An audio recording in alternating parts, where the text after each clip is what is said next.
Hi, everybody. Welcome to Cannabis Coast to Coast News Special Report 1v1. I'm PCM founder Jimmy Young, and I'm so happy to be joined by someone that I already have a ton of respect for because he grew up with a guy that I know and used to root for as a sports fan in New England. And first of all, his name is Sean Kiernan, and he is the president of the Weed for Warriors Project. But the way I got to know this guy is that Christian Fauria, who played for the Patriots, was in media in Boston for many, many years as a sports talk show host, introduced us as soon as Christian found out that I was in the media world of cannabis. And he said, you should talk to this guy. He's known as the cannabis reporter. So Sean, you got a lot to live up to. That's all I can say. Hey, I appreciate it. Christian's a great friend. We've been going to school since second grade. I love him, so it's great to have that connection. All right, so tell me a story about Christian from his youth. Come on, let's let it out there. Let it go, man. Let's hear a good one. I've always enjoyed Christian. The best part of I was thinking of a story when we were going to talk. This story popped into my mind, and it was I think endemic of Christian, the benefits of Christian, and the native Christian. We were playing kickball in the yard at school, Our Lady of Lourdes. We both went to school, and so we're out there playing kickball, and he's on the other team, and I get to second base, and I'm safe by a mile, and he goes, "No, you're out." And I was like, no, I'm safe. No, you're out. And no, I'm safe. And then Christian always reverts to, I'm bigger than you, right? So he's bigger than me, and I'm just this punk little Irish kid, like that's my family. I got mad and I said something. I think I hauled off and punched him. And he's like twice my size.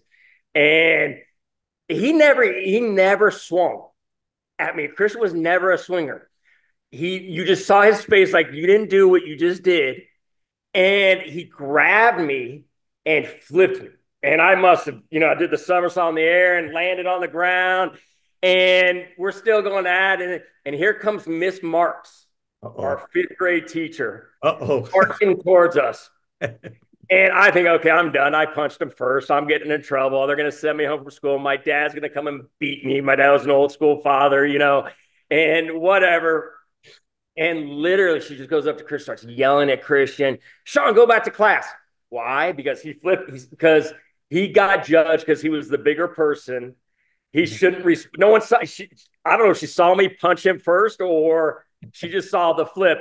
But this poor guy got yelled at in detention for just flipping me, much better than him hitting me. Yeah. So that was a story that came up that I thought was funny is our relationship, we all widely say, we were best of friends we had a great group of friends and we grew up in a different time for sure. Oh, yes. Well, and I grew up 10 years earlier than you did then, because I know. And it was a really different time there. I definitely feel like I am a child of the 60s for sure. And I was born in the late 50s, but still, look, America is still the greatest country on earth, isn't it, Sean, despite the division that we have right now? Well, listen, I'll say, I think a lot of the division is definitely contrived, right? They purposely try to divide us. And, the veteran community is great because we have tremendous representation on all sides of the political equation. And what I will tell you, when you get these veterans in a room, especially if they're smoking cannabis, they laugh at the troubles, they laugh at the differences, but they celebrate that 80 to 90% of what we experience we're alike and we agree on. And instead of focusing on the division, we just need a lot more focusing on what brings us together. And that is supposed to be freedom and liberty and this cannabis equation we're talking about, right. The right to protest and sports events and so forth. Great discussions I love to talk about, but we do need to dial down the notch a bit. Yeah, and you know this as an Army person that it's easier, although you learned this lesson in fifth grade. It's much more difficult to walk away from a conflict than to strike out at a conflict. That's my weakness there, Jerry. I don't walk away from conflict. I thrive on it and thrive on chaos, and Christian will tell you that. So it's something I need to work on. But yes. That's all right. Hey, tell me about the project you're involved with, the Weed for Warriors project. You've already kind of given me a glimpse of the camaraderie that our veterans have, and of course, you're all subject to the VA and their draconian policy of not offering medical cannabis to veterans. Which, again, it's like, come on, we've got to get into the 21st century at some point, don't we? Right. And people need to put in context this discussion is what's the substitute, the marijuana substituted for? And you get away from the risk that a lot, even if river madness, pale in comparison to the risk of the opiate addiction and the suicide, numbers that are out there. And so Mhm. when you put it in that context, policies like Canada's VA, which gives free weed if you choose that way to medicate versus the opiates to you every month in the mail, it comes to you. They're a legal Great nation. policy, is effective, and there's no way in hell that's happening at RVA anytime soon. And a lot of that is it's just a very conservative mindset. It's CYA, and they're controlled by big pharma and the money that's spent on that and everything else. Hey, I got to ask a question about big pharma here because I have a dear friend who is in the industry. He's a vertical, runs a dispensary, and he's very scared of the legalization movement because he sees the almighty dollar and big pharma dominating it. Now, Right. as I always say, I only worry about what I can control today, not what the future brings. We can impact the future, but I'm not going to worry about it. What's your feeling about big pharma in this country, and are they the big controller that everybody knows they are? And how deep are their pockets in our democracy, republic? Right. Yeah. To fill you on the other background that I have, I did work in the Wall Street community. I worked at Ernst Young and JP Morgan in the hedge fund community for many years on the East Coast. And we had, board representation seats on these pharma companies. We did hostile takeovers with some of these pharma companies. You've seen the insides. You've been on the insides of these companies. We live in a country where money is speech. And so it shouldn't shock us that people who have money have the loudest voice, and they are absolutely going to use it to benefit themselves and the shareholders, which they're major shareholders of, to increase their wealth. So none of what is happening should shock us. You either didn't go to history in a civics class and understand how the U.S. government actually works. But the real question, is it good for us? And I think it's becoming glaringly no. And so whether we have to revisit money is speech, the wonderful court case that the Supreme Court bought us, the problem is, from an economic standpoint, as I see it, you see a crowding out effect, which is literally money crowds out non-money voices. And so the economic crowding out is never a good thing. They say when the government comes in to borrow lots of money, it crowds out, other needed people to borrow, right? So that's the crowding out effect from an economic term is not a good thing. And I think the same thing happens with voice. It crowds out. I mean, let's see what's going on with cannabis on Instagram and Meta and the social media platforms. When we started this in 2015, 2014, just officially the Weed for Warriors, it was literally, we had chapters blow up all over the country. And they were listed chapter heads on Instagram dabbing, which is like freebasing cannabis. The worst image you could put out there. All the people at NORML and MPP were horrified by us, right? Because they wanted to put that very privileged, Wonder Bread view of cannabis out there as they were fighting their fight. Yeah. And Meta was very tolerant, not only that, encouraging of it. And you saw social media used as an organizer. What I mean by that is that's where the culture went, that's where the communities went, right? And now what's happened because of everything that happened during Trump, and now the government's got to control what Meta says, we've been getting kicked off. They're even nothing on cannabis is allowed on Meta anymore. They've gone to the other extreme example. You've seen the rise of Twitter in response to that, right? The free speech movement. But that's it. All covers this whole thing. I mean, it's the great thing about cannabis. I think it's a perfect reflection into every part of America's society because Right. it's touching on everything from our constitutional values to liberty to freedom across the board. Right. And Sean, as someone who has used this substance for quite a bit since 1971, and I did take 10 years off when my son was born because I wanted to try and see if I could do it, raise a child not under the influence of anything. And I managed to accomplish that. And he's turned into a great young man. By the way, he's 34, licensed electrician, just got married. Way to go, Gabe. I'm really proud of you. He knows that. But isn't it interesting that this plant medicine brings people from all types of backgrounds together? And over the years, when we're out there breaking the law, and following our noses around the corner to the alleyway where you run into people that there's no way that are anything like you, okay? And yet you automatically have something in common with them. You're creating an act, you're creating an act of civil disobedience. You're using a product that people still vilify even to this day. Yet it immediately bonds you with someone. You know, it's interesting you touch on this, Jerry. I think this is an important point. I hope I get through this quick. Sebastian Junger was a writer. He wrote Restrepo. It's that documentary about following a infantry platoon in Afghanistan in the Kurgal Valley, if I'm remembering all the facts correct. He ended up writing in Libya, being embedded in wars all over. He ended up getting killed in Libya.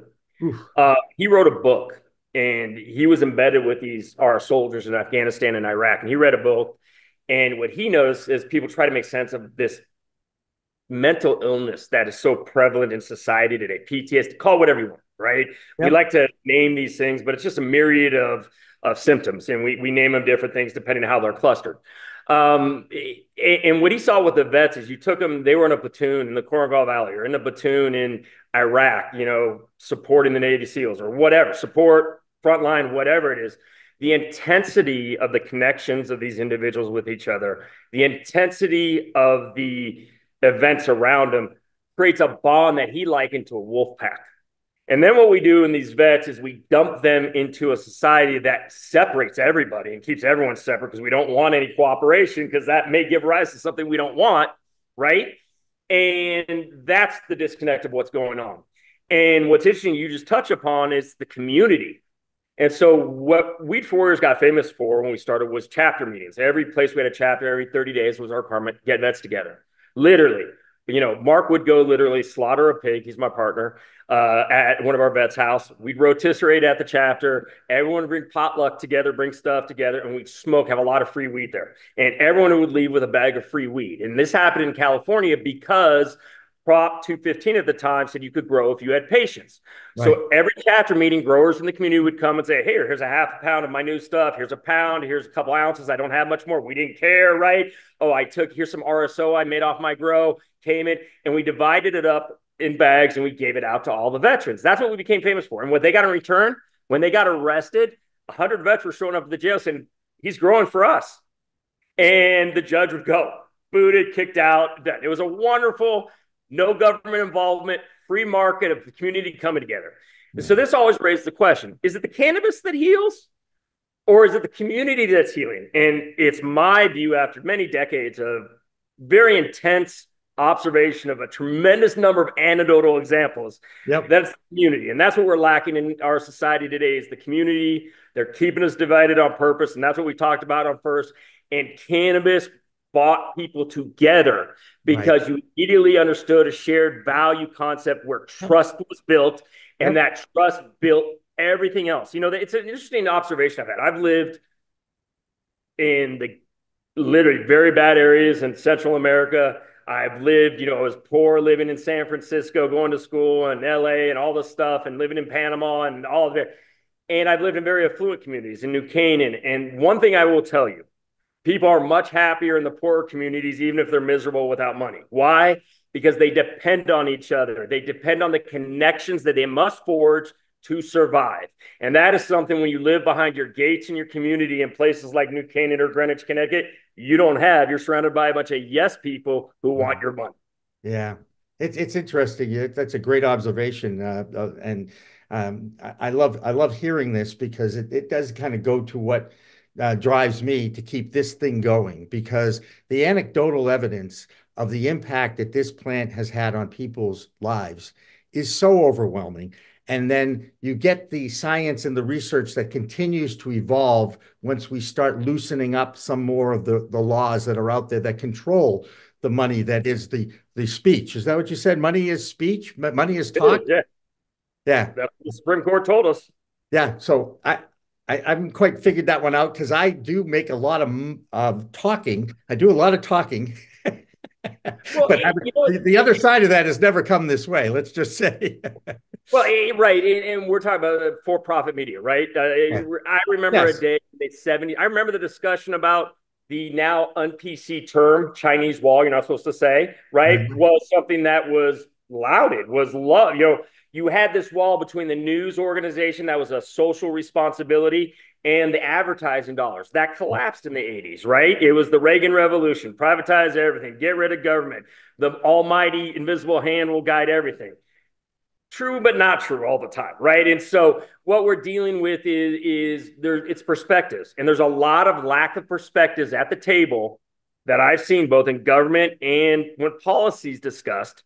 When sports is discussed, who cares? It's sports. It's not relevant to the policy for Jermaine's discussion, right? Right, that's right. Drug policy and jailing people and who should pay taxes and who shouldn't and how much. You want everyone's perspective. And if money crowds out perspective, then you're only getting a very small slice of perspective, the billionaire class, money class, and now we end up being an oligarchy effectively, even if people don't want to believe it, and that's not sustainable. And then what happens? Everyone's angry, and then that's when the Civil War comes, and that's the road we're going on. If people don't want to believe it, you're a delusion. No, and it's here. Yeah. And you're right. The role that media has played in that, and of course, people love to vilify the media. But what happened, and you mentioned social media already, and it kind of goes to where we're going as far as a new company goes. Congress gave the keys to the asylum to self-police the social media community. They basically said, go ahead. Well, free speech. Go ahead, Facebook. Go ahead, Google. Go ahead. We're going to protect you. We're going to protect you. Not recognizing the fact that the FCC existed to protect the airwaves and to put standards and practices in place that every commercial television and radio station still has to abide by. But nobody watches. A very unfair competitive structure between the two. But nobody watches over the air information anymore. It's all on your phone that we opt in for. The airwaves are no. I teach at the college level. I ask kids, when was the last time you listened to a radio? Oh, I do in the car. And I go, no, not in the car. In your house. Do you even own a radio? And of course they don't. I said, well, what would happen if somehow, some way, the electric grid blew up? You couldn't charge your phone. How are you going to get information? And that's why I've always said radio will always survive as a medium because it's still broadcast over the air. But nobody has a radio anymore, So it's one of those weird things. But Congress gave the keys to the asylum to the social media companies, and that's one of the reasons why our content now, I'm very careful about what goes in front of the camera. And of course, we're doing news and we're educating the public. So we do, hide behind that or say, this is what we do. We're telling you what's going on in each individual state that has different rules and regulations. And we're now creating our own network of distribution for the industry because we can do that. 100%. Yeah. And that is so important. I just do one anecdote. I remember a discussion while working in the hedge fund world about the information being the last asset that isn't commoditized. And you touch on it, it's about control. What you end up seeing is everything ends up being controlled by the political mechanism, which is the conglomeration of individual interest, right? Or corporate interest. Yep. And, whether it's CNBC or MSM or, Fox, it's just two wings of the same bird. Right. And, the democratization of information is what's happening with these podcasts and coming together. And it's needed. But now, as you said, there's nothing perfect. There's benefits and there's negatives. How do you deal with that? There's no boundaries. And the consumer has the choice of what they watch, when they watch, how they consume their media, their information, and it can just reinforce what they already believe. It's not only, and the algorithms do that, not only reinforcement of what they believe, but also the selection of emotion to outrage. I mean, we had a huge social media presence early on, huge. Yeah. Not necessarily just numbers. I mean, we were at 50, six figures in Facebook at one point. We were there on, close to that on Instagram back when it was still 2014. And we were getting huge engagement numbers on a very controversial topic, pressing the issue, right? And it really comes to outrage. Outrage sold. And that was the problem. So it's not only just reinforcing your own belief, but then making everyone pissed off, which is not a good combination. No, but it's interesting. One thing that will always drive eyeballs, interest, traffic is a conflict. It is, Yes. right? You say A, I say B, they say C, you say D. And everybody likes that part. That's what makes sports radio so much fun. A, you're Right. not talking about real world for the most part. You're talking about who you think is going to win, or how they might play. And then Nothing consequential in the real world other that's than being pissed your team lost, like the Yankees are losing. That's making me and, mad. and you know what? As a lifelong Boston sports fan, okay, I think you know where I'm going with this. I actually was pulling for the Yankees this time, which is probably one of the reasons why they're Might down. get excommunicated for saying this. I don't know. Better be No, no, careful. no, it's okay. Look, I'm comfortable with it because the Red Sox have won more World Series in the 21st century than the Yankees have. So I can live with that, okay? Because I couldn't live in the 20th century when I grew up with all the Yankees fans and all they could do was throw it in the Boston Red Sox faces, you know? Fair Um, enough. but that's the beauty. It's the beauty of sports too. It's another one of those things that you can have in common with your neighbor who has, a different religion, a different skin color, a different set of values, and yet you bond over the fact that you're both fans of that geographic community's sports teams. And then you actually talk to each other and you learn you have so much more in common, and the political differences don't seem as big because you understand those political differences then are complex and deep, and you don't necessarily disagree. It's just how it manifests differently. Yeah, it's exactly. It's the connections that make that we keep coming back to this, right? Same That's issue. right. That's right. Well, Sean Kiernan, I know I can talk to you for hours. Okay, that's for sure. And I've enjoyed even the short amount that we've chatted. I'm thrilled that you've agreed to come on to our live show next Monday. I think I'm going to date this a little bit because I'm probably going to release it on Thursday this week, which is only 2 days away. So it gives me something to do over the next few days. And but I so appreciate you taking the time out of your busy day to join us here, and more importantly, commit to the open discussion we're going to have on our live special on Monday, November 5th, the election eve live discussion about the role cannabis has played in the political presidential race of 2024. I have lived to hear a president of the United States actually use the word. Now, he used marijuana, not cannabis, but you know what? I'm going to give him a pass on that because he's older than me. Okay. And I do love how Kamala talks about it because she says no one should be smoking weed. And it's like, wow, that's awesome to hear a vice president of the United States say those things. And as far as the other side, just to balance this a little bit, I'm going to give him some credit because he used cannabis to swing some people in his home state of Florida. And Amendment 3, question 3. Yeah, Amendment 3.